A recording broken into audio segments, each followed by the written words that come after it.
I'm sure you've seen this keyboard before. I don't have one with me.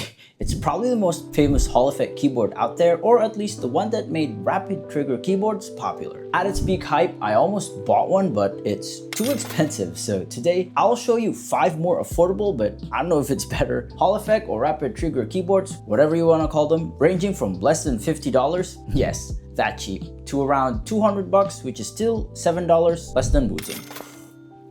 Just a quick note, if you don't know what a Hall effect keyboard is, it uses magnetic sensors instead of the physical contacts, which is present in traditional mechanical keyboards. Hall effect keyboards offer a near instant actuation, perfect for competitive gaming. You can also customize the actuation points for a more precise input. Mechanical keyboards sound way better though and are much more customizable. I'm not a keyboard expert nor an enthusiast. I'm just speaking from experience and reading from their website. I'll also test all of these keyboards on ranked games in Valorant. No sponsors by the way, but I did receive all of these keyboards for free.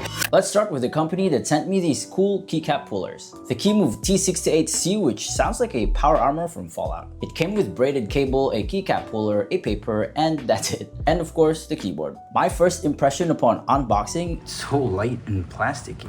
Why is it that only cheap keyboards have adjustable feet? It has a 6 to 8 key layout and an 8000 Hz polling rate with backlit double shot ABS keycaps. The switches are, according to their website, magnetic gold and are not hot swappable. It sounds a bit clacky to me, but there's no rattle when shaken. Take a listen.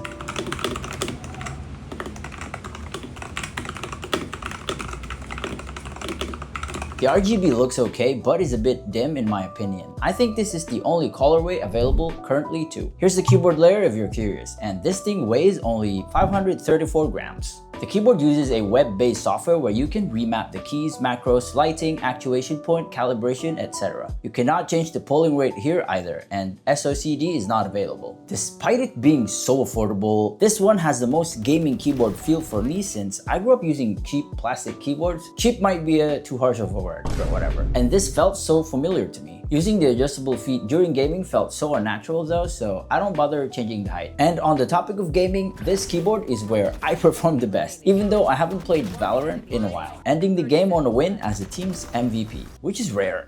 The only issue I found with this is that the USB-C port is too shallow, and if you're using a third-party cable, there's a chance it disconnects if you move the keyboard too much. You can either use the cable that came with it or just don't move the keyboard too much. At $49, I think you can ignore most of the bad things I said about this keyboard. It's light, it sounds like crap, but it performs well. If you want a budget rapid trigger, the T68 Power Armor is a good option, bro. Okay, so the next one is the keyboard I use the most since it has been with me for the longest. Looks cool and it sounds way better than the Keymove one. This is the Luin Key Mag68, which sounds like a racial slur. Bruh. It was the only one that was wrapped in plastic and had some of the keycaps detached, which was probably caused by the shipping conditions. It came with cable, one switch, and a keycap puller. That's generous. Out of the 5 keyboards here, this not only looks like the most premium one, but also feels like it. They did not specify on their website what the case is made out of, but the top and bottom case feels like aluminum, which gives it a bit of weight, coming in at 1,178 grams. Pretty heavy for a 6-8 key keyboard, man.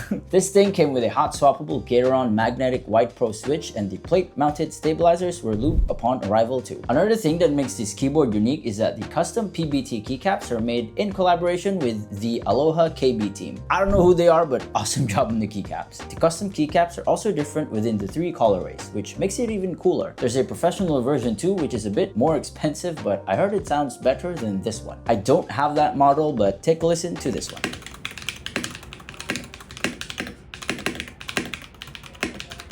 This keyboard has an N key rollover support with an 8000 Hz polling rate, which you can change in their software. You can download their software via their website, which has everything you need from the different keyboard layouts, changing the polling rate to reduce CPU strain, setting the actuation points, rapid trigger feature, key bindings, macros, RGB, etc. I ran into a problem where this keyboard had slight delays during typing, and some of the keys wouldn't register input, but the reset factory button on the software fixed everything for me. Would it fix the heat too? I really like this keyboard, but for some reason, this is the keyboard where I performed the worst during gaming. All these gaming tests with Valorant were done in one night, and I took breaks between each match. I did not experience any input lag with this, and it is very comfortable to use during gaming. I can't really find a flaw with this keyboard aside from the fact that I guess I got unlucky with it during gaming and the delayed input issue that was fixed upon resetting the keyboard. At $120, I think this is the best bang for the buck item on this list if you want an affordable yet premium Hall effect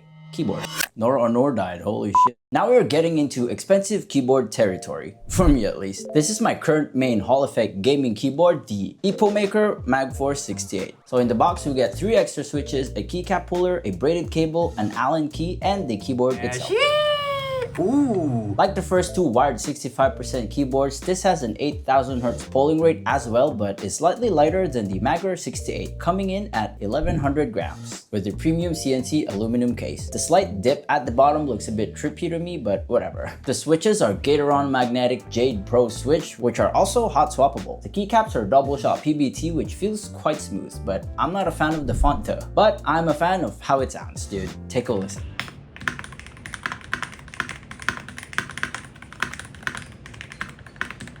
They don't have a photo breakdown of the keyboard layers on their website, and I don't have the time to take things apart, but the case is an anodized aluminum with an FR4 plate, and the sound dampeners are pour and sandwich foam, bottom EVA, or whatever those are. This also has an N key rollover, so no ghosting, unlike your ex, and looking at their website, this only comes in black. I don't know what else to say, I love the way it looks and feels. EPOMaker always makes good keyboards. Moving on to the software, I honestly don't know what half of these are for, but you have the actuation travel setting, advanced key functions, switch calibration, switch optimization, key functions for the main and function layer, RGB, key layout, polling rate, etc. For the fun part, since like I said, this is my main gaming keyboard, playing with this felt so natural. And by playing, I meant I literally played with the enemy. The reason I chose this as my main keyboard is that aside from the 65% layout, which saves me space on my desk, the all black design can fit in any desk aesthetic easily. It's so responsive and nice to type on. I can't find any downsides to this keyboard. I really like it, but perhaps at 160 this should be wireless because the next Hall effect keyboard, believe it or not, is wireless.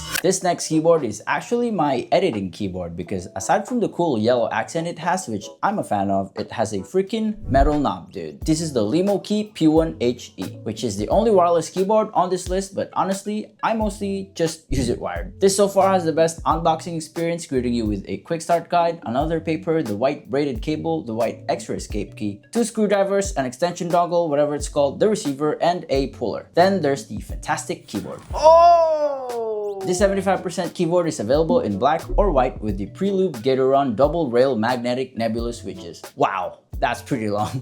What? It's also hot swappable paired with the double shot PBT keycaps that look very clean. The sound and typing experience is very addictive as well. Take a listen.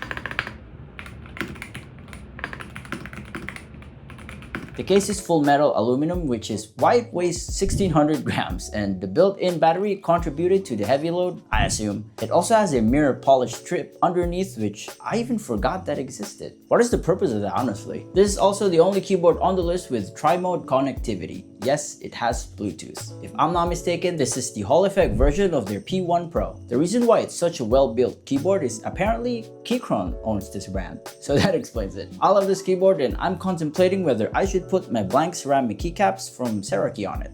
Should I?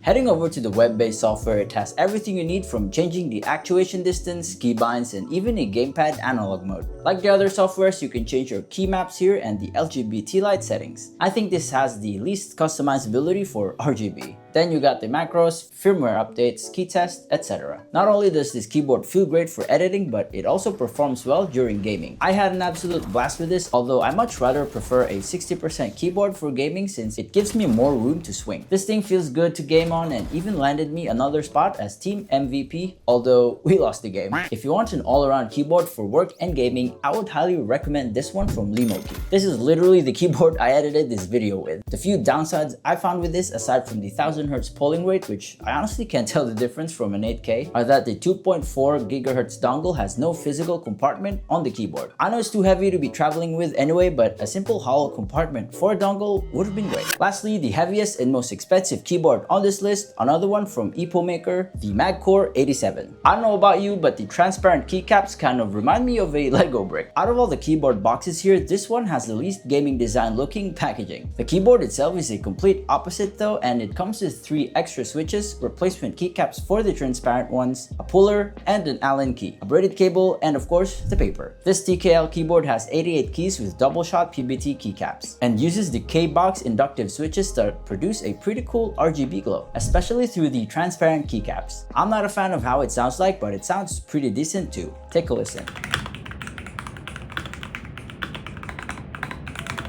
Upon checking their website, I could not find this exact colorway, and it took them a while to send me this model since I think this is fairly new and is still on the pre-order stage. It has an 8K polling rate too and an N key rollover. Like I mentioned, this is a pretty heavy keyboard, coming in at 1,824.5 grams. The aluminum case absolutely is the culprit for that weight. It's gasket mounted with an FR4 plate and these things as sound dampeners. I like the thin RGB strip below the navigation keys and the overall solid premium build of this keyboard. You'll need to download their software from their website where you can remap the keys, change the LGBT lights, although I noticed that the light strip remains the same regardless of the RGB effects you put in. Perhaps they'll change that in a future update. You have your macros here, actuation points, advanced key bindings, calibration, updates, etc. This is great to game on too, although I did not perform well during the game since I played 5 ranked games in a row using 5 different keyboards. The unique feeling though is that since you mostly press on matte plastic keycaps, it's a bit surprising to suddenly feel a smooth plastic like the spacebar, which is not distracting, but you'll notice it while gaming. Either way, we won the game thanks to these random ass Singaporeans. Like the keyboard before, this is an amazing work or gaming keyboard, although it does not have a knob and is a bit more expensive. The switches and keycaps are pretty awesome though, although I don't know if that justifies the $200 price tag. But like I said, getting a Wooting here in my country is $207. I ran with a bit of an issue with this at first where the A and D keys were not registering correctly at first, as you can see here where I'm trying to strafe left and right, but it keeps going straight left or right. After a while though, it got fixed. Probably some of the keycaps were a bit loose. Well, those are the 5 Hall effect keyboards that are not Wooting. Hopefully I explained everything clearly since I'm not a keyboard expert or an enthusiast. Are you planning to get any of these amazing keyboards? Comment down below your thoughts and preferred keyboard, and see you on the next one. Like and subscribe so I can get an AC. Thanks for watching. Bro, even the phone overheated.